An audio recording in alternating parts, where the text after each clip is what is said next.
ధ్యాన సాధనకు తీసుకోవలసినటువంటి జాగ్రత్తలు, ప్రికాషన్స్.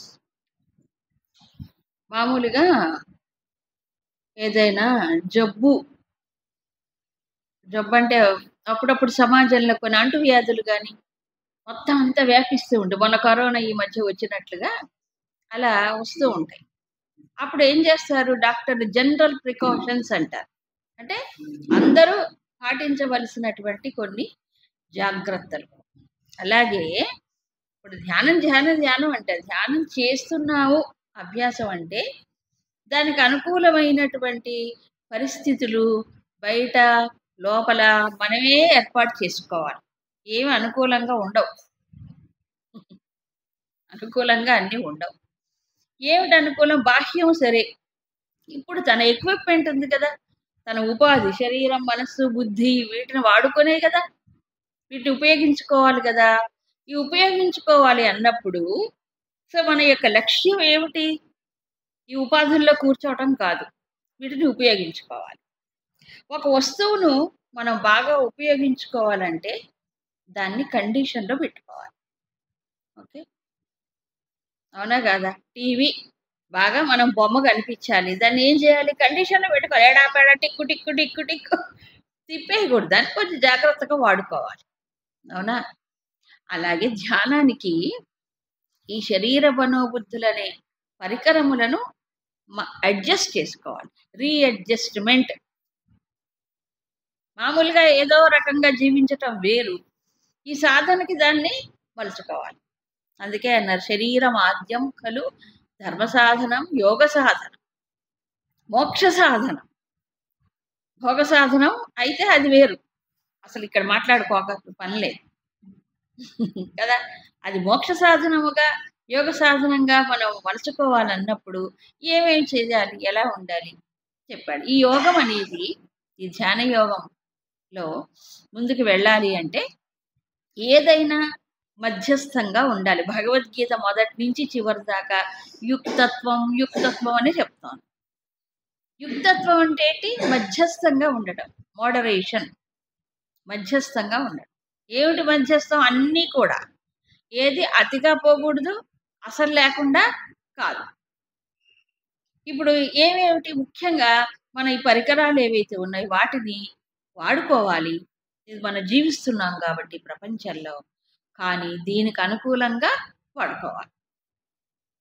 ముఖ్యంగా శరీరానికి ఆహారం ఉంటేనే పోషింపబడుతుంది, విశ్రాంతి ఉంటేనే అది ఉపయోగించబడుతుంది. కాబట్టి ఆహారం విషయంలో చెప్పాడు.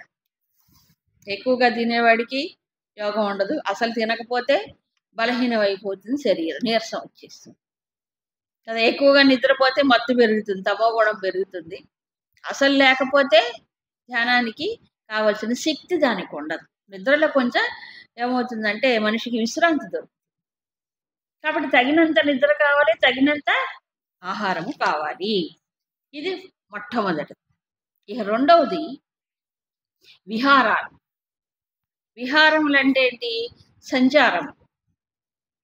ఎక్కడెక్కడికి వెళుతున్నాం మనం, ఎక్కడెక్కడ తిరుగుతున్నాం? తిరగటం అంటే శరీరంతో తిరగటమే కాదండి, ఈ ఇంద్రియాలు మనస్సు సంచరిస్తుంటాయి కదా విషయాల్లోకి, అవి కూడా సంచారమే. సరే, తర్వాత కర్మసు, మనం చేసే కర్మలలో ఏమైనా యుక్త చేష్టలు, ఆ చేష్టలు కూడా పరిమితముగా ఉంటాయి. అన్నీ పరిమితమే ఏదైనా. విహారములు అంటే ఏం చెప్పుకున్నాం? ఈ ఇంద్రియ విషయాలలోకి వెళ్ళిపోవడం. ఏది? ఇంద్రియాలు, మనస్సు వెళ్ళిపోవడం. అవి కాస్త చూసుకోవాలి. ఈ కన్ను ఎడిపోతుంది, మనసు ఎడిపోతుంది, ఇంద్రియాలు, చెవి ఏమేమి ఉంటున్నాయి, చెవిలో ఏం వేసుకుంటున్నాం కదా, అన్నిట్లో.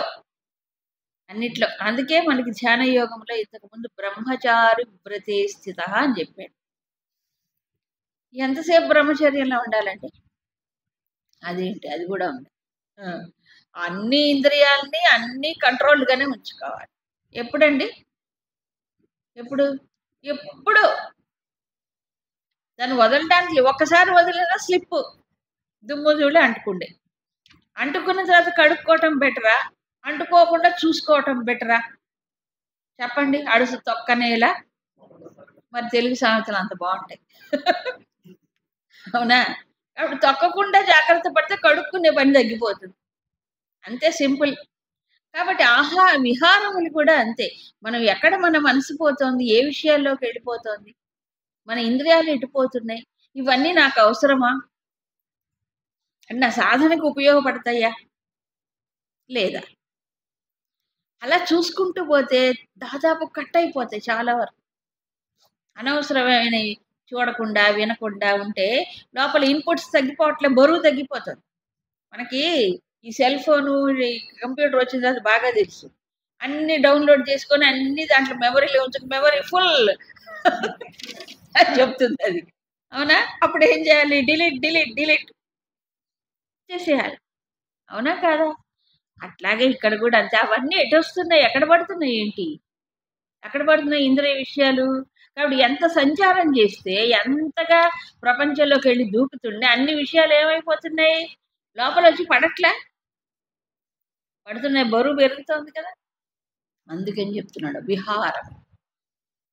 విహారం మనస్సు ఇంద్రియాలు ఎడు సంచారం చేస్తున్నాయని. ఇకపోతే ఏమన్నారు? కర్మసు చేసేటప్పుడు కర్మలలో కూడా చేష్టలు బ్యాలెన్స్డ్గా ఉండాలి. ఎక్కువ కొంతమంది ఏంటంటే మహావేగం ఉంటుంది, ఎక్కువ వేగం ఉన్నవాడు కూర్చోలేడు. వాళ్ళ కూర్చోవడమే శారీరకంగా కూర్చోవడమే కష్టం. మనసులో ఎక్కడ కూర్చోబెడతారు? మనసులో ధ్యానంలో కూర్చోబెట్టి అంతకంటే కష్టం. ఎక్కువ కర్మల్లో నిమగ్నం అయినప్పుడు రజోగుణం అనే అట్లా చేస్తుంది అనమాట. అందుకని అవసరమైనప్పుడు మనకి ఏదైతే బాధ్యత ఉందో, ఎంతవరకు ఉందో అంతవరకు చేసుకోవాలి. అన్నీ నెత్తి మీద పెట్టుకోక్కర్లే. అనవసరమైన వాటిని తగ్గించుకుంటే అవసరమైన వాటికి శక్తి ఉంటుంది. అది అందుకని కర్మల్లో కూడా చేష్టలు అంటే ఏంటి? శారీరకమైనటువంటి కదలికలు, అది కూడా ముఖ్యమే. తర్వాత మానసికమైనటువంటి ఇవి కూడా కర్మలలో ఏమవుతుందంటే 2వ అధ్యాయం 3వ అధ్యాయం రెండులో చాలా స్పష్టంగా చెప్పాడు. యోగ కర్మసు కౌశలం అక్కడే ఉంది. కర్మలలో కుశలత్వం అన్నాడు, చెప్పలే. దానికి ముందు సమత్వం చెప్పాడు.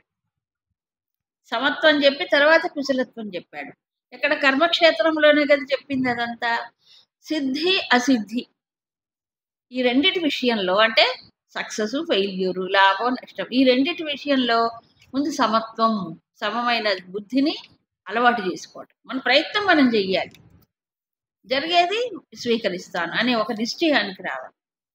అలా నిశ్చయానికి వచ్చినప్పుడు తాను చేసేటువంటి కర్మలలో మనిషి ఏమవుతున్నాడు?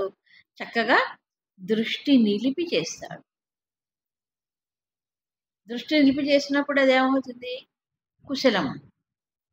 ఈ చేసినప్పుడు అనవసరమైన కదలికలు ఉండవు.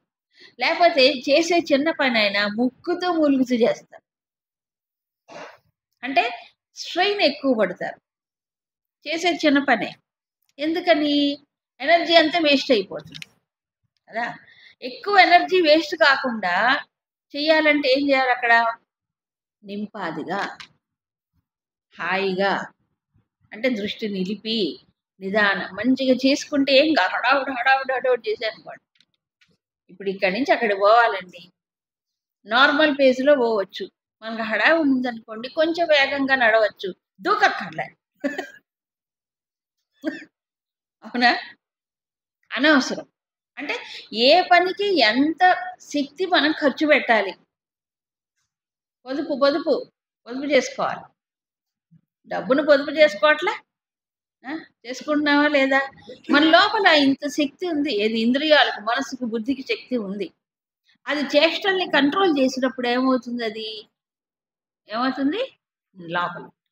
దాన్ని మనం కర్మలలో వినియోగించాలి, కర్మ చేయడంలో. ఆ చేష్టల్ని, అనవసరమైన చేష్టలు కట్టి పెట్టాలి. ఇప్పుడు చూడండి, మామూలుగా చూడడం వేరు, కళ్ళు కొంతమంది విపరీతంగా గదిలిస్తారు, అవునా కదా? ఏమో అవన్నీ మనకు తెలియదు, ఉంటాయి. అంటే ఒకసారి మనుషులు చూసినప్పుడు ఆ విపరీతమైన కదలికలు అనవసరం అనిపిస్తుంది. అవి కూడా తర్వాత స్వప్న అవబోధస్య, ఇది చెప్పు, నిద్ర మెలకువ. ఇలాంటి యుక్తత్వాన్ని పాటించినప్పుడు ఏమవుతుందంటే ఆ సాధన దుఃఖ భవతి, అంటే దుఃఖకరము కాదు, దుఃఖమును తొలగించేదిగా అవుతుంది. దుఃఖమును, ఇప్పుడు మనం ఏదైనా ఒక మంచి సాధన చేస్తున్నామంటే అది ఏం చేయాలి, మనకి దుఃఖాన్ని కల్పించకూడదు కదా, దుఃఖాన్ని తొలగించేదిగా ఉండాలి. సో ఇవి పాటించకపోతే ఏం జరుగుతుంది, అవన్నీ ఆ సాధన మనకి కష్టముగా దుఃఖముగా అనిపిస్తుంది. కష్టంగా అనిపించకూడదు, అదేమవ్వాలి, మనకి సుఖంగా అనిపించాలి. ఇది నిజంగా ఇదంతా సుఖం వైపు ప్రయాణమే, అవునా? ఇప్పుడు మనము ఈ యోగ సాధన అనేది దేనికోసం, దుఃఖపడ్డానికా? తర్వాత శ్లోకాలు ఇవాళ వివరిస్తారు, సుఖం పొందటానికే ఇవన్నీ కదా. ఈ జాగ్రత్తలు తీసుకుంటే అప్పుడు సాధన కూడా ఏమవుతుంది, దుఃఖాన్ని తొలగించేదిగా ఉంటుంది.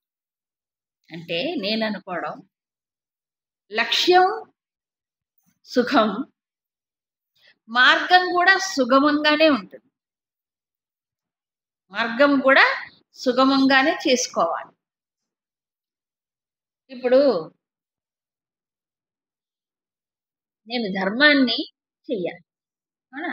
ధర్మ మార్గంలో వెళ్ళాలి కదా, ధర్మం అనే దాన్ని ఆచరించాలంటే ఎటుకోవాలి, అధర్మం చేస్తూ అన్యాయం చేస్తూ ధర్మాన్ని నేను ఆచరించగలనా? లేదు కదా. సుఖం నేను పొందాలనుకున్నప్పుడు మన మార్గం కూడా ఏమవుతుంది, ఆన్ ది వే అంటారే, ఎన్ రూట్, మార్గము కూడా సుఖమయంగానే ఉండాలి. ఎంత చేస్తే అంతవరకు అది సుఖకరంగానే ఉండాలి, సాధనలో కూడా సుఖంగా ఉండాలి. కానీ అందుకే దుఃఖ యోగో భవతి, దుఃఖ అంటే దుఃఖమును తొలగించేదిగా అవుతుంది అప్పుడు యోగం. సో యోగ సాధన ఎందుకు, ఇప్పుడు దుఃఖాన్ని తొలగించడానికే అని చెప్పాడు. అందుకు ఇది మనని కష్టపెట్టడానికి, అమ్మో అన్ని ఇంద్రియాలు నిగ్రహించాలంట, ఇవన్నీ బయటనే పెట్టాలంట, అబ్బో అక్కడ పోకూడదట, ఇది పోకూడదట, ఇవన్నీ ఎందుకు, ఇన్ని కండిషన్స్ ఎందుకు, సుఖంగా ఉండడానికి. ఇప్పుడు చూసారా ఎంత తేడా ఉందో. అవివేకి అయిన వాడు, అజ్ఞాని అయిన వాడు సుఖం ఇంద్రియ విషయాల్లో ఉందని స్వేచ్ఛగా ఉండాలనుకుంటాడు. అలాంటి స్వేచ్ఛలో సుఖం లేదు, ఉందా? లేదు. మరి ఎలాగుంటుంది, వెల్ కంట్రోల్డ్ సెటప్, తన ఇంద్రియాలు మనోబుద్ధులు చక్కగా నియమించుకుంటే, ఈ సాధన వైపు దృష్టి మళ్ళిస్తే అతను సుఖంగా ఉంటాడు, సుఖపడతాడు, దుఃఖం అనేది తొలగిపోతుంది. సో యోగ సాధన దుఃఖాన్ని తొలగించుకోవడానికే. కానీ ప్రపంచంలో విషయాలు ఏమవుతున్నాయి, సుఖాన్ని ఇచ్చినట్టు కనిపిస్తాయి కానీ అవి కాదు, సుఖాన్ని ఇవ్వట్లే. అది 5వ అధ్యాయంలోనే చెప్పాడు, మళ్ళీ మళ్ళీ చెప్పక్కర్లే. ఏమన్నాడు, ఆద్యంతవంత కౌంతేయ నతేషు రమతే బుధ దుఃఖయోనయ ఏవ. మామూలుగా చెప్పలే, దుఃఖానికి పుట్టిళ్ళు అన్నాడు. ఈ ప్రస్తావన ఇప్పుడు రాబోయే శ్లోకాల్లో కూడా వస్తుంది. అందుకని సుఖాన్ని, సుఖమయంగా తన జీవితాన్ని గడుపుకోవడానికి, అనంతానంద ప్రాప్తికి వెళ్ళేటువంటి దారి కూడా కొంచెం కొంచెం ఆనందమయంగానే ఉండాలి. సో కొద్ది ఆనందం నుంచి అనంత ఆనందానికి వెళ్తున్నాం. మన ప్రయాణం ఏమిటి, కొద్ది కొద్దిగా యోగం మన సాధనలోనే ఎన్రోడ్ దారిలో కూడా కొంచెం ఆనందం ఉండాలి, అవునా? అప్పుడు వెళ్ళి ఎక్కడికి చేరుకుంటాం, అనంత ఆనందాన్ని చేరుకుంటాం. కాబట్టి యోగ సాధన అనేది దుఃఖ భవతి, అంటే దుఃఖ కారణము, ఆ దుఃఖాన్ని తొలగించేదిగా అవుతుంది. అది మాట ఇచ్చాడు భగవంతుడు. ఎప్పుడు అంటే ఇవన్నీ పాటించినప్పుడు, ఈ నియమాలు, ఈ అడ్జస్ట్మెంట్స్ ఉన్నాయి చూసారా, అవి చేసినప్పుడే. ఒక రకంగా చెప్పాలంటే ఫ్రీక్వెన్సీ అడ్జస్ట్మెంట్ అండి. అంటే మనము రేడియో పెట్టినప్పుడు కానీ, టీవీ పెట్టినప్పుడు కానీ, టీవీకి యాంటెనా ఉంటుంది కదా, రేడియోకి కూడా ఏవో ఉంటాయి. మనము ఏం చేస్తామంటే కరెక్ట్గా ఆ స్టేషన్, ఏది రేడియో కానీ టీవీ కానీ, దానికి లింకప్ చేయడానికి అడ్జస్ట్ చేస్తాం, అవునా కాదు? ఫైన్ అడ్జస్ట్మెంట్ అంటారు. ఆ ఫైన్ అడ్జస్ట్మెంట్ దేనికి, కరెక్ట్గా ఆ ప్రోగ్రామ్ మనకి రిలే అవ్వడానికి. కరెక్ట్గా మన పిక్చర్ని కానీ అవి సౌండ్ కానీ బాగా చూడడానికి వినడానికి, అవునా కాదా? అది అడ్జస్ట్మెంట్ అవసరమా లేదా? క్లారిటీ కానీ కలర్ కానీ టీవీ అడ్జస్ట్మెంట్ చేసి అంటే బాగుంటుంది, అప్పుడు చూడడానికి బాగుంటుంది. అలాగే ఈ యోగ సాధనకి దేన్ని అడ్జస్ట్ చేసుకోవాలి? మనకున్న పరికరాలనే వాటిని ఏం చేసుకోవాలి? అడ్జస్ట్ చేసుకోవాలి. రీఅడ్జస్ట్మెంట్, ఫైన్ ట్యూనింగ్ అంటారు. చేసుకోవాలంటే ఏం చేయాలి మరి? దానికి తగ్గట్టుగా ఇవి పాటించాలి. ఇవి పాటిస్తే అప్పుడు అది దుఃఖకరంగా అనిపించదు. ముక్కి మూలిగి ఏం చేస్తామంటే ధ్యానం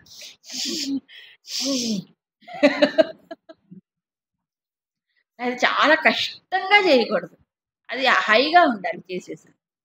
ఇవన్నీ పాటిస్తే హైగా ఉంటుంది. లేకపోతే ఎక్కడ ఒక చోట ఏదో ఒకటి ఇబ్బంది పెడుతుంది. ఏవి? ఇంద్రియాల పరుగులైనా ఇబ్బంది పెడతాయి, శారీరకమైనటువంటి ఇది ఉంది కదా, ఆహార విహారాల్లో సరిగ్గా పాటించకపోయినా అవన్నీ లోపలికి వచ్చి పడుతుంటాయి, ఏదో ఒక ఇబ్బంది పెడుతుంది. సో ఇబ్బందులకు గురి కాకుండా సాధన చేసుకోవాలంటే ఇవి అంతే. ఇకపోతే ఇలా సాధన చేసినప్పుడు ఎప్పుడు మనము యుక్తుడైనట్లు, యుక్త అంటే ఏమిటి? అన్ని విధంగా సమతుల్యంగా ఉంటాం. సామ్యే స్థితం మనః అన్నాడే ఇంతకుముందు శ్లోకం. ఆ రకంగా యదా చిత్తం వినియతం, చిత్తం బాగా విశేషముగా నియమించబడినప్పుడు, నియంత్రించబడినప్పుడు ఆత్మన్యేవ అవతిష్టతి. ఎక్కడుంటుంది అప్పుడు? ఆత్మలోనే ఉంటుంది. అవతిష్టతే అంటే అలా సెటిల్ అయిపోతుంది, అక్కడ కూర్చుంటుంది, నిలబడుతుంది. తర్వాత సర్వకామేభ్య నిస్పృహ, అప్పుడు ఈ విషయ కామములు ఏవైతే ఉన్నాయో, విషయ చింతనలు కోరికలన్నీ నిస్పృహ, దానిపైన దృష్టే ఉండదు, దృష్టి ఉండదు ఏమి. అప్పుడు అలాంటి యోగిని యుక్త అంటే అతను యుక్తుడు అని అర్థం. ఇప్పుడు ఇందాకేమన్నారు? దుఃఖరహితం అవుతుంది యోగ సాధన నియమాలు పాటిస్తే. ఇంతకీ ఎక్కడ పెట్టాలి చిత్తాన్ని తీసుకెళ్ళి? ఆత్మని ఏవా, అక్కడ పెడితేనే. ఆత్మలో ఈ చిత్తము నిలపాలంటే వినియతం చిత్తం, విశేషముగా నియమించబడాలి, అంటే పూర్తిగా కంట్రోల్ చేయబడాలి. ఇదే ఆత్మ సంయమ యోగం. చిత్తాన్ని మనం నియమించకపోతే ఆత్మలో నిలపటం సాధ్యము కాదు, కంట్రోల్ చెయ్యకపోతే. పరిగెత్తే అందేనా ఆరురుక్షుడు వేరు, యోగారూఢుడు వేరు. ఆరురుక్షుడు అంటే ఎవరు? మనసు ఇంకా వశం కాలే, అలాంటి వాడికి ఇది కుదరదు. మరి ఎవరికి? యోగారూఢుడైనటువంటి వాడు నీకు కర్మల్లోకి వాటిల్లోకి పోవట్లే, కాబట్టి హాయిగా ఎక్కడుంటుంది దృష్టి? ఆత్మలోని నిలుస్తుంది. అలాంటి వాడిని యుక్తుడు అని చెప్పారు. ఆత్మ అంటే ఎక్కడుంది ఏంటి? ఎంత దూరంలో ఉంది ఏంటి?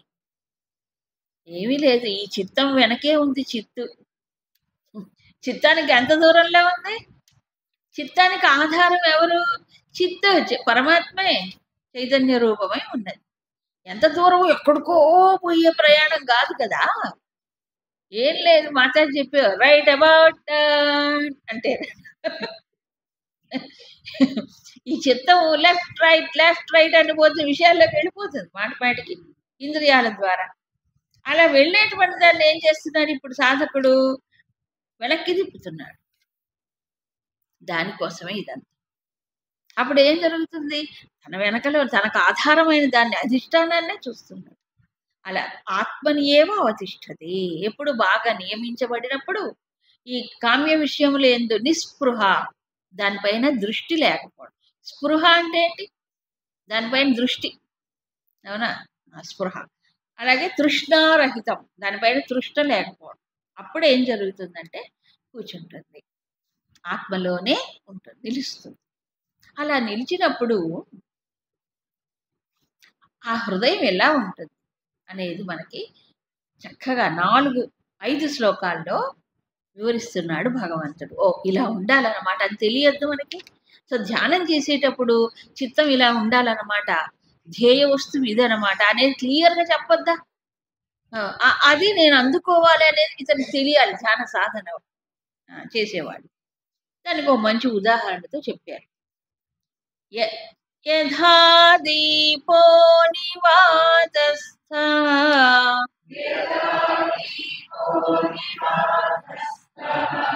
నేంగతే సోపమా స్మృత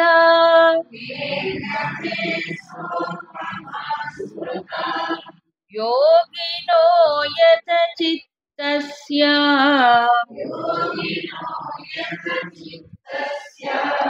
యుంజతో యోగమాత్మనః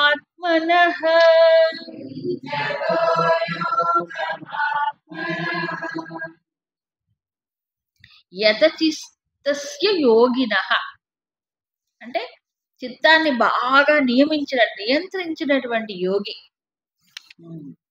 అతని యొక్క చిత్తం.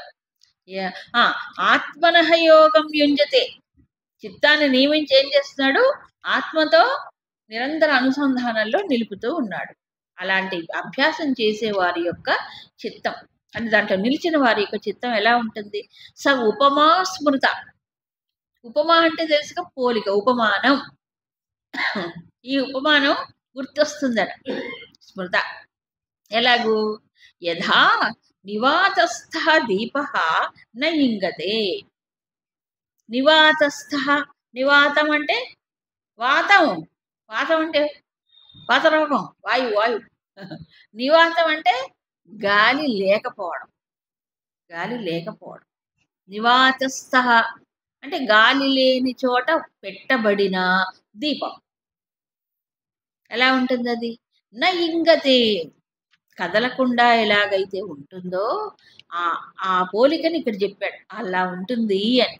ఎవరి చిత్తం? ఆత్మలో నిలిచినటువంటి చిత్తం. బాగా నియమించబడి ఆత్మతో అనుసంధానంలో నిలిచినప్పుడు కదలని దీపములా ఉంటుంది. ఆరిన దీపము కాదు. ఆరిన దీపానికి వెలుగు ఎక్కడుంది? ఉండదు. మరి ఇదేమిటి? కదలని దీపం. నిజమే, దీపముకు గాలి తగిలినప్పుడు ఏం జరుగుతుంది? ఇలా ఇలా ఇలా కదిలిపోతుంది ఆ ఫ్లేమ్ కదా. అదే ఒక గ్లాసు అద్దాలు దాంట్లో పెట్టారనుకోండి గాలి తగలకుండా, అప్పుడేమవుతుంది? సూటిగా పైకి లేస్తుంది. దీపం ఎప్పుడు, అగ్నికి ఉండే సహజ లక్షణం ఏంటంటే అగ్ని ఎప్పుడు పైకే పోతుంది, సూటిగానే ట్రావెల్ చేస్తుంది అగ్ని. అగ్ని అటు ఇటు తిరగదు. గాలి వచ్చినప్పుడు కదులుతుంది, అందరికీ తెలిసిన విషయమే. అందుకే దీపారాధన చేసేటప్పుడు ఏం చేస్తారు? గాలి లేకుండా దానికి ఏదైనా ఒకటి మూసి పెడతారు, ఒక అద్దంలాగా. ఎందుకని? చక్కగా వెలగటానికి. అంతే కదా. ఆ ఉదాహరణ చెప్పాడు. ఆ ఉదాహరణ ఎంత చక్కగా ఉందంటే, ఉదాహరణలో కూడా ఒక ఔచిత్యం ఉండాలి. ఏది పడితే అది అర్థం కాదు. అవునా? గ్యాస్ ఫ్లేమ్ కూడా ఉంది, అది చెప్పట్లేదు. అది కూడా ఫ్లేమే, మంటే కాదు. అది మంట, ఇది జ్యోతి, ఇది వెలుగు. అవునా?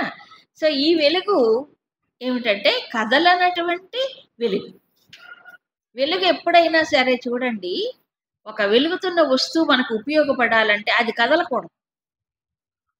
కదిలితే అది మనకు ఉపయోగపడదు. అవునా? అలాగే మన లోపల నిజానికి వెలుగు ఉంది. ఎవరు? పరమాత్మే. లేదా? ఆ వెలుగు ఎక్కడి నుంచి వస్తుంది? ఇంద్రియముల ద్వారా, మనసు ద్వారా, బుద్ధి ద్వారా బయటకు వస్తుంది కదా. కాకపోతే ఇవన్నీ చలిస్తాయి. ఏవి? ఇంద్రియములు చలిస్తాయి, మనస్సు సంచరిస్తుంది కదా.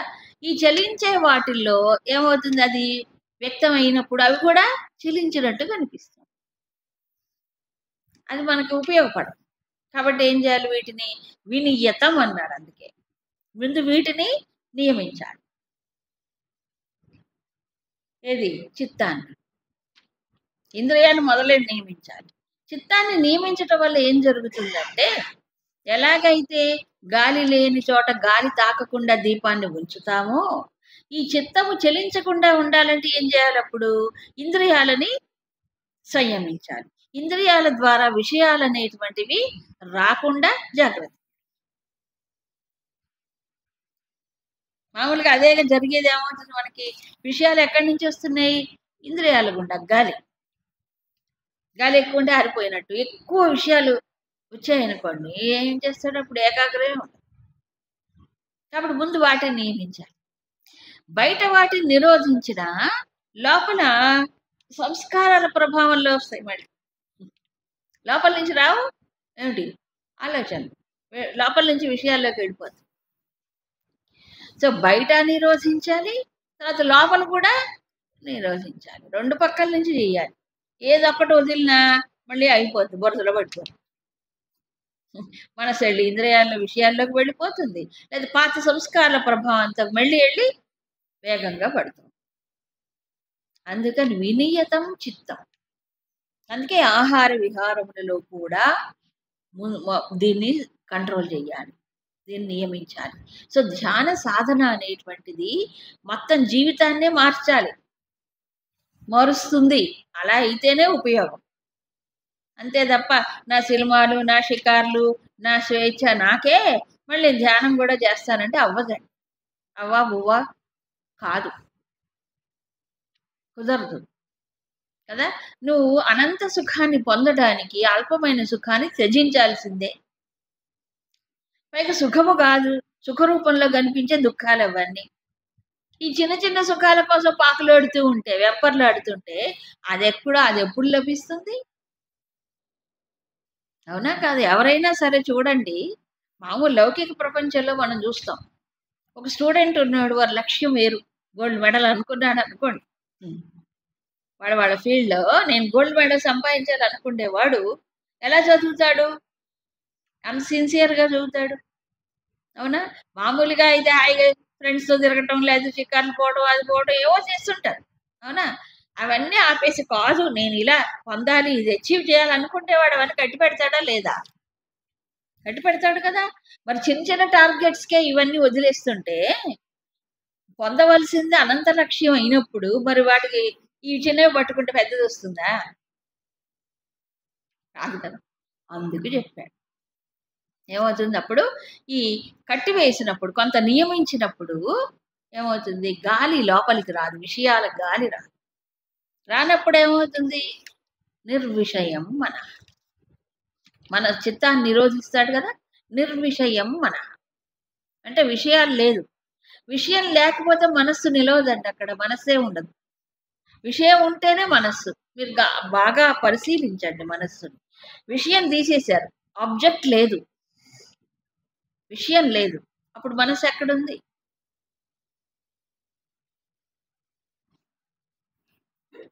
మనస్సు తన ఉనికినే కోల్పోతుంది. అవునా? నిర్విషయం తర్వాత ఏమవుతుంది? అంతే శూన్యం కాదా? శూన్యం కాదు, ఆ వెనకే ఉంది ఎవరు? పూర్ణం, ఆత్మ. సో విషయాలు తొలగించినప్పుడే ఆత్మలో నిలుస్తుంది. అది విషయాలు గాలి సోకుతూ ఉంటే మళ్ళీ కదులుతూనే ఉంటాయి.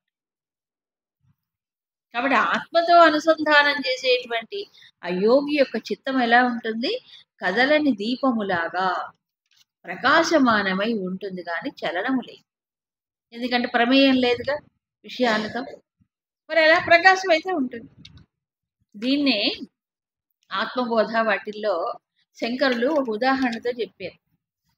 ఒక కుండ, ఓ దీపం ఉంది, దీపం వెలుగుతూ ఉంది. వెలుగుతున్న దీపము దాని మీద కుండ బోర్లించారు. అప్పుడు ఆ ప్రకాశం ఎటుపోతుంది? ఎక్కడికి పోదు, బయటికి పోదు. ఎందుకు? తన్ని తానే ప్రకాశింపజేసుకుంటూ ఉంటుంది. కేవల ప్రకాశం.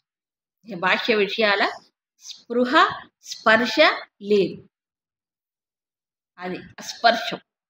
అస్పర్శ అంటే అదే, బాహ్య విషయాల స్పృహ స్పర్శ లేకపోవడం. సో అప్పుడు ఏం సుఖం అండి? ఎందుకంటే ఇంద్రియ సుఖాలు అలవాటు పడ్డాడుగా మనిషి, అదే సుఖం అనే భ్రమలో ఉన్నాడుగా. ఇది అలవాటైన వాడికి ఆ సుఖం ఏమిటో తెలియదు, దాని స్వరూపం ఏమిటో తెలియదు. అందుకని తర్వాత శ్లోకాల్లో వివరించాడు.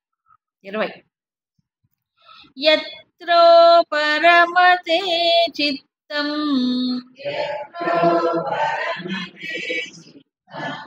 నిరుద్ధం యోగ సేవయా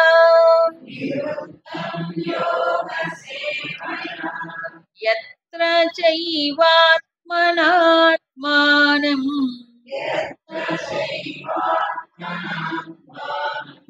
పశ్యన్నాత్మని తుష్యతి సుఖమాత్యంతికం యత్తద్ బుద్ధిగ్రాహ్యమతీంద్రియం వేత్తి యత్ర న చైవాయం స్థితశ్చలతి తత్వతః యం లబ్ధ్వా చాపరం లాభం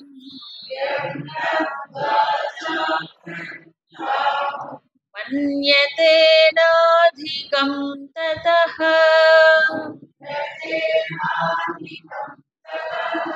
యస్మిన్ స్థితో న దుఃఖేన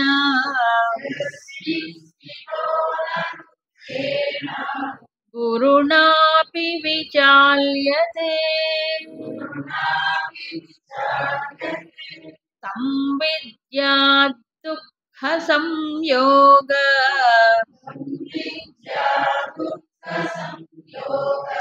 వియోగం యోగ సంజ్ఞితం స నిశ్చయేన యోక్తవ్యః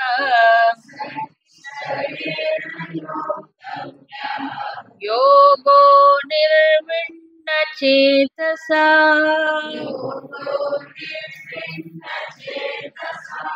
ఈ 4 శ్లోకాలలో పూర్తిగా ఈ ధ్యాన యోగి పొందేటువంటిది ఏమిటి? ఏం పొందుతాడు? సుఖమే పొందుతాడు. అవునా? ఎక్కడి నుంచి పొందుతాడు? ఆ సుఖం యొక్క స్వరూపం ఎలాగుంటుంది? దాని యొక్క ప్రయోజనం ఏంటి? ఆ సుఖం యత్ర యోగ సేవయా నిరుద్ధం చిత్తం ఉపరమతే.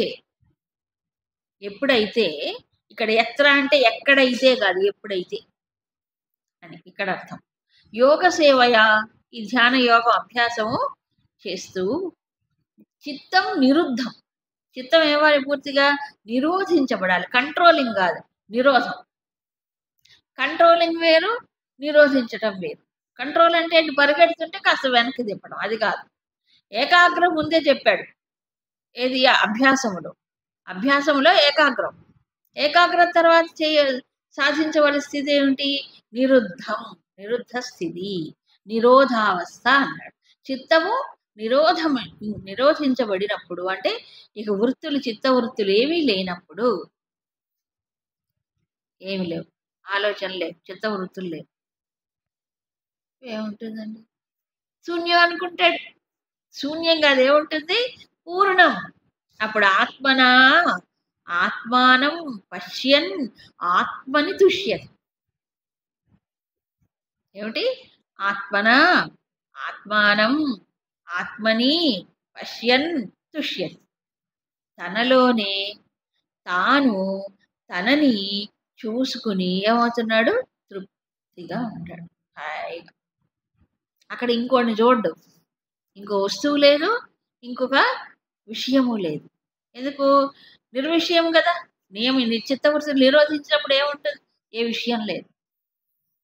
అప్పుడు ఎవరుంటారు? చిత్తవృత్తులు లేనప్పుడు మనసు లేదు. వృత్తి లేకపోయినా మనసు లేదు అక్కడ.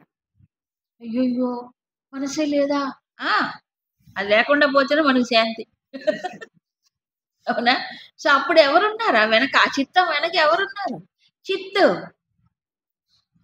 ఆ చిత్త అక్కడే ఉంది, చైతన్యం అక్కడే ఉంది, ఆ ప్రకాశం అక్కడే ఉంది, ఎక్కడో లేదు. అది ఉంటేనే ఈ చిత్తంలో వృత్తులు మనకు తెలుస్తున్నాయి. ఏది? ఈ ఆలోచనలు. అవునా కదా? తెలుసుకునే విషయాలు ఏమీ లేవు అనుకోండి, నిర్విషయం అయిపోయింది. అప్పుడు ఏం మిగులుతుంది? ఆ ప్రకాశమే మిగులుతుంది కదా. ఓ కేవల ప్రకాశమా? ఎలా చూడాలి ఆ ప్రకాశాన్ని? ఆత్మనా? ఇందాక చెప్పా, కొండ బోర్లు ఇచ్చినప్పుడు ప్రకాశం దేన్ని వెలిగిస్తోంది? తన్ని తానే ప్రకాశింపజేస్తుంది. తనని తాను చూస్తూ తృప్తి పడుతుంది. ఈ ప్రకాశము ఈ వెలిగించడానికి ఇంకో వస్తువు లేదు కాబట్టి తనలో ఎక్కడ చూస్తాడు మళ్ళీ? తనలోనే. తనలో తాను తన్ను చూసుకోవడం.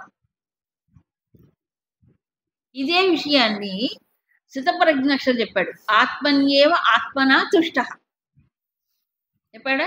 ప్రజహాతి యదా కామ. అదే విషయం ఇక్కడ చెప్తాడు. సో అది ఆ తృప్తి, ఆ సుఖం అనేది ఏమి చేసినా రాదు. సో విషయాల ద్వారా వచ్చే సుఖము ఎంత? ఒక బిందువు లాంటిది. కానీ ధ్యాన స్థితిలో యోగి పొందే సుఖము ఇండిపెండెంట్, అంటే దేనిపైన ఆధారపడట్లేదు, ఏ వస్తువు పైన ఆధారపడ్డు, ఏ పరిస్థితి పైన ఆధారపడ్డు, ఏ వ్యక్తి పైన ఆధారపడదు. ఏది గొప్ప? మనం ఒక దానిపైన ఆధారపడితే మనకి అది లభించినంతసేపే సుఖం, లేకపోతే లేదు, దుఃఖమే. అవునా కాదా? ఏదైనా అంతే. సో ఇప్పుడు ఇండిపెండెంట్ అయిపోయింది చిత్తం, అంటే వృత్తులే లేవు. చిత్త వృత్తులు నిరోధించబడదు. యోగ సూత్రాల్లో ఈ విషయం చెప్తాడు. నిరోధావస్థ. సాధారణంగా ఈ నిరోధావస్థ అనేది ఏకాగ్రము తర్వాత వచ్చేది. ముందు ఏకాగ్రం అవ్వాలి ధ్యేయ వస్తువు పైన, తర్వాత నిరోధావస్థ. నిన్న మనం ఒక ఎగ్జాంపుల్ చెప్పుకున్నాం. అద్దంలో తన ప్రతిబింబాన్ని తాను చూసుకుంటాడు. అలాగే ఆత్మని ముందు ఏకాగ్ర చిత్తముతో ఆత్మధ్యానం చేసినటువంటి వాడికి ఏమవుతాడు? వాడు ఈ ప్రతిబింబం అదేగా, ఆత్మ ప్రతిబింబమేగా. నిరోధానికి వచ్చేటప్పటికి ఆ ప్రతిబింబం ఉండదు. ఇక చిత్తవృత్తులు లేవు కాబట్టి చిత్తవృత్తులు నిరోధించబడినప్పుడు పోతాయి. అమ్మో, చిత్తవృత్తులు నిరోధించడం ఎట్లా? ఆత్మధ్యానం, ఇంకో మార్గం లేదు. ఇంకేది ధ్యానించినా చిత్తవృత్తులు ఉంటాయి. ఏదో ఒక వృత్తి నిలుస్తుంది. విషయం ఉందంటే చిత్తవృత్తి ఉన్నట్టే లెక్క. ఆత్మలో విషయాలు లేవుగా, నిర్విషయాలే లేవు. సో విషయరహితమైన దాన్ని, చైతన్యాన్ని పట్టుకున్నప్పుడు నిర్విషయం అవుతుంది. అది ఇంకో రకంగా అవదు. అవునా? అందుకే నిరుద్ధం అంటే నిరోధావస్థ. కంట్రోలింగ్ కాదు. కంట్రోలింగ్ చిన్నపిల్లలు చేసేది. ఈయన దీంట్లో సక్సెస్ అయిపోయాడు. ఇది సిద్ధుడు కదా. అప్పుడే నిరోధం కంప్లీట్ గా నిరోధించబడినటువంటి. అప్పుడు ఏం జరుగుతుంది? చిత్తవృత్తి నిరోధించబడినప్పుడు పతంజలి వారు చెప్తారు, తదా ద్రష్టు స్వరూపే అవస్థానం. ఇక్కడ అదే చెప్తారు. ద్రష్టగా ఉన్నాడు ఇంతకాలం. ఏది? ఆత్మను కూడా ఆయన అనుసంధానం చేసినప్పుడు ద్రష్టగానే ఉంటాడు. తర్వాత ఏమవుతున్నాడు? స్వరూపే అవస్థానం. ఇప్పుడు ద్రష్టగా ఉన్నవాడు ఏమవుతున్నాడు? తానే అది అవుతాడు. దృక్కు. ఇంకా చూడడానికి ఇంకో విషయం ఉండదు, నిర్విషయం అవుతుంది. దాన్నే నిరోధావస్థ. అప్పుడు ఉపరమతే, శాంతిస్తుంది. ఎన్ని ఆలోచనలు తక్కువ ఉంటే మనిషికి చిత్తములో అంత శాంతి. So shanti is equal to, ఎలా చెప్పాలి ఈక్వేషన్? మనసులో ఆలోచనలు తగ్గిపోవటమే శాంతి. అని నిద్రపోవటం కాదు, మెలకువతావు. అంతేనా కాదా? కాబట్టి ఎంత తక్కువ ఉంటే అంత శాంతి. ఆలోచనలు పూర్తిగా నిరోధించబడితే ఉపరమ, కంప్లీట్ గా ఉపరమ. ఇంకా వెనక్కి వచ్చినట్టే. వెనక్కి తిరిగి ఎక్కడ ఉంటుంది? వెనక్కి కూర్చొని ఆత్మని లోపలే ఉంటుంది, తనలో.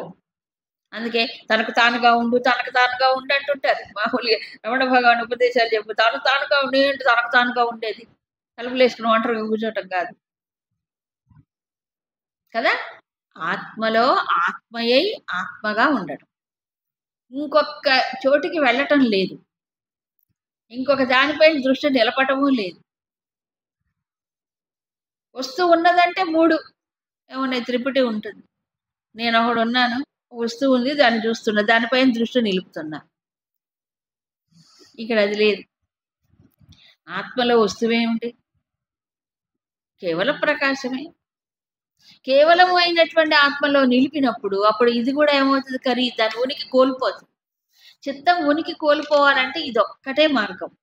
మిగతా ఎక్కడ దృష్టి పెట్టినా, సగుణములో పెట్టినా, సాకారములో పెట్టినా దానికి ఒక వృత్తి ఉంటుంది. లేకుండా సాధ్యము కాదు. అదొక ఆనందం. అదొక ఆనందం. ఇక్కడ వచ్చేది వేరు. ఏ, కాబట్టి ఆ రకమైనటువంటి సమాధిల్లో భావ సమాధి స్థితులు అంటారు. రకరకాలుగా ఉన్నాయి. సమాధి స్థితుల్లో కూడా భక్తి సాధనలో వచ్చేది వేరు, జ్ఞాన సాధనలో ఉండే స్థితి వేరు, యోగ సాధనలో ఉండే స్థితి వేరు. భక్తిలో కూడా సమాధి స్థితిలో ఉంటాయి. కానీ ఇక్కడ చెప్పింది అది కాదు. ఇక్కడ చెప్పింది జ్ఞాని యొక్క సమాధి స్థితి. ఏంటి నిరోధావస్థ? ముందు ఏకాగ్రమై ఒకటే ఉండాలి. ఒకే వృత్తి అంటే ఆత్మ పైన ఇక్కడ నిలిచినప్పుడు ఏమవుతుంది? ఆ ఒక్క వృత్తి కూడా డ్రాప్. అప్పుడు చిత్తవృత్తులు ఉండవు. దీనికి ముందా బోల్డ్ ఉన్న స్థితులు. ఏమిటది? మూఢావస్థ అంటారు. ఏమిటి? మూఢావస్థ చిత్తం. మూఢావస్థ అంటే ఏంటంటే అది బాగా తమస్సులో ఉండిపోతుంది, ఏమి తెలియదు. దానికంటే కొంచెం బెటరు ఏమిటది? క్షిప్తావస్థ. క్షిప్తం అంటే కదులుతూ ఉండే చిత్తం. కదులుతూ ఉంటుంది బాగా బాగా. ఇప్పుడు వేగంగా గుర్రం పోయినట్టుగా చిత్తం బాగా వేగంగా కదులుతూ ఉంది, క్షిప్తం. విక్షిప్తం అంటే ఏంటి? ఆ క్షిప్తావస్థ తగ్గిపోయి విగతం ఏమవుతుంది? కొంచెం మనస్సు ఇట్రావే అంటే కాసేపు వచ్చి కూర్చుంటుంది, మళ్ళీ తర్వాత పోతుంది, మళ్ళీ వచ్చి కూర్చుంటుంది. ఇందాక క్షిప్తావస్థలో చిత్తం మాట వింత, అసలు విననే వింతది. ఇప్పుడు అప్పుడే నడక నేర్చిన పిల్లవాడు ఎట్లుంటాడు? అట్లుంటుంది అది. అవునా? పోతూనే ఉంటుంది కంట్రోల్లో. కొంచెం కొంచెం చేసినప్పుడు కాస్త ఆ పరుగులు తగ్గి మనం చెప్పినప్పుడు కాస్త రావే అంటే వింటు, కాసేపు కూర్చో, కొంచెం చేతికి వస్తుంది. ఏకాగ్రం అంటే ఒకటే దానిపైన నిలుస్తుంది. అది ఏదైనా కావచ్చు. ఏకాగ్రం అంటే ఏ వస్తువైనా కావచ్చు. ఇక్కడ ఆత్మ జ్ఞానికి ఇదే సాధన. ఆత్మలో కాదు. భక్తుడు అనుకోండి, భగవంతుడి యొక్క రూపములో కానీ, నామములో కానీ, వాటిల్లో అవి వేరు. ఇక్కడ చెప్పింది వేరు. సో ఇక్కడ ఆత్మయే లక్ష్యం, దాని మీద ఏకాగ్ర చిత్తుడే ఉంటాడు. ఇది ఫైనల్. యోగి యొక్క చిత్తం ఎలా ఉంటుందో చెప్తున్నాడు. ధ్యాన యోగి అభ్యాసములో బాగా ఇది నిలకడ పొంది సిద్ధుడైన వాడు విరుద్ధం. సో ఎవరిని చూస్తాడండి అక్కడ? ఏం దర్శనం? ఎవరిని చూస్తాడు? ఆత్మదర్శనం. దేంతో చూస్తాడు? ఆత్మతోనే. ఎక్కడ చూస్తాడు? ఆత్మని, తనలోనే. సో వేరుగా ఒక వస్తువుగా చూడడు, ఒక దృశ్యముగా చూడడు. చాలా మంది ఇక్కడ ఏమిటేమిటో చూడాలనుకుంటారు. ఏదేదో స్పెషల్గా కనిపిస్తే మేము ధ్యానంలో సక్సెస్ అయిపోయాం అనుకుంటారు కదా. మీరు కళ్ళు మూసుకుంటే మాకు ఇక్కడ జ్యోతి కనిపించు, మంచిదే కాదని చెప్పట్లేదు. కాకపోతే ఇది అసలు లక్ష్యం ఇది కాదు. ఏదో మధ్యలోకి వస్తారు, అక్కడే ఉన్నామని అర్థం. మధ్యలో ఎక్కడో ఉన్నామని అర్థం. అంత కొంతమంది ఇంతేనండి, ఇంకా ఇదేనా ధ్యానం అంటే అయిపోయినా అని అడగక్కర్లేదు. నీకు చిత్తమే ఉండదు, నువ్వు పొందే స్థితే వేరు. అందుకే భగవద్గీతలో చెప్తున్నాడు, ఏమిటి పొందితే ఇక మన సక్సెస్ అయిపోయినట్టు మన సాధనలో. ఎందుకంటే అక్కడక్కడ మధ్యలో ఆగిపోయి నేను అలా పొందాను, నేను ఇలా చూశాను, అది చూశాను, ఇది చూశాను, ఏదేదో నాకు దర్శనం అయింది, ఏవో కనిపించాయని హాలుసినేషన్స్ ఎక్కువ ఉంటాయి జనరల్గా. ఇప్పుడు సమాజంలో జరిగేవి అవే, ఎక్కువ అవే. ఎక్కడెక్కడో ఊహించుకొని ఏదేదో కనిపించి ఊహించుకొని పోతుంటారు. ఇక్కడ ఎవరిని చూడడండి. ఎవరిని చూస్తాడు? తనలో తానే తనని, ఆత్మని ఏవ ఆత్మన. అప్పుడు ఎలాగుంటుంది ఆ స్థితి? తుష్యతి, పరిపూర్ణమైనటువంటి తృప్తి. ఓహో, ఆ సుఖం ఎలా ఉంటుంది? ఆత్యంతికం సుఖం. తర్వాత శ్లోకం చెప్పాడు, ఆత్యంతికం సుఖం.